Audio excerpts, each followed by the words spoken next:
বিষয়টি নিয়ে একটু বিস্তারিত জানতে চাই, যুক্ত হচ্ছেন রাঙামাটি থেকে সহকর্মী কামরুল হাসান। কামরুল, আপনার প্রতিবেদনে আমরা দেখছিলাম এবং নিয়মিত লঞ্চের পাশাপাশি বাড়তি একটি লঞ্চ যুক্ত করার পরও যাত্রীদের চাপ সামাল দেওয়া যাচ্ছে না, প্রতিবেদনে সেগুলো উঠে এসেছে। ঠিক এই মুহূর্তে বাস্তবতা কেমন দেখছেন? ভোগান্তি কমেছে কিনা, সবাই টিকিট পাচ্ছে কিনা, ব্যবস্থাপনা নিয়ে নতুন কোনো কিছু যুক্ত করেছেন কিনা কর্তৃপক্ষ?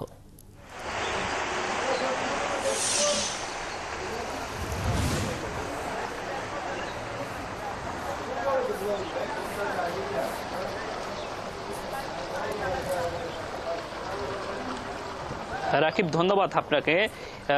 ঈদের ছুটি শেষ হয়েছে, কর্মদিবস আজ থেকে শুরু হয়েছে, তবুও রাজধানীমুখী যাত্রীদের চাপ কিন্তু রয়েই গেছে, বিশেষ করে নৌ রুটে। রাঙ্গামালী নৌপথ নির্ভর জনপদ হয়, এখানে রাজধানীমুখী যে যাত্রীরা রয়েছে তারা কিন্তু নৌপথেই ঢাকার উদ্দেশ্যে যাচ্ছেন। এবং আজকে দুপুর 2টা থেকে 3টার মধ্যে রাঙ্গামালী থেকে 3টি দোতলা লঞ্চ ঢাকার উদ্দেশ্যে ছেড়ে গেছে।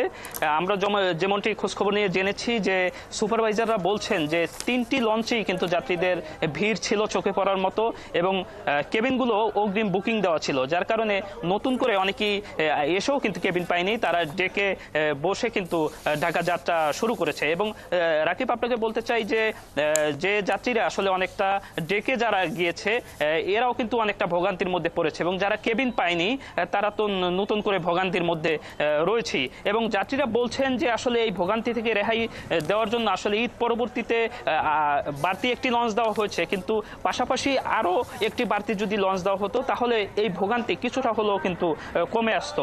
এবং যাত্রীরা বলছেন যে অনেকে আসলে কেবিন এবং ডেকের এই ভোগান্তি এড়িয়ে অনেকে কিন্তু স্পিড বোট এবং একতলা লঞ্চে গলাচিপা কিংবা কলাপাড়া গিয়ে সেখান থেকে কিন্তু সড়ক পথে ঢাকার উদ্দেশ্যে রওনা হয়েছে এবং রওনা দিয়েছে। এখনও কিন্তু যাত্রীদের চাপ রয়েছে এবং লঞ্চ কর্তৃপক্ষ বলছে যে আরও 1-2 দিন এই চাপ থাকতে পারে। তার কারণ হিসেবে তারা বলছেন যে ঈদের ছুটি শেষ হলো, আসলে ঈদ পরবর্তীতে যারা আসলে ঈদের সময় ছুটি পায়নি এমন লোকজন কিন্তু ঈদ পরবর্তীতে বাড়িতে এসেছে, তারা কিন্তু এখন আবার ধীরে ধীরে যাচ্ছে। তো সেক্ষেত্রে এই চাপ আরও 3-4 দিন থাকতে পারে এমনটি কিন্তু ধারণা করছেন লঞ্চ কর্তৃপক্ষ। তবে 3-4 দিন পরে এই পরিস্থিতি স্বাভাবিক হতে থাকবে।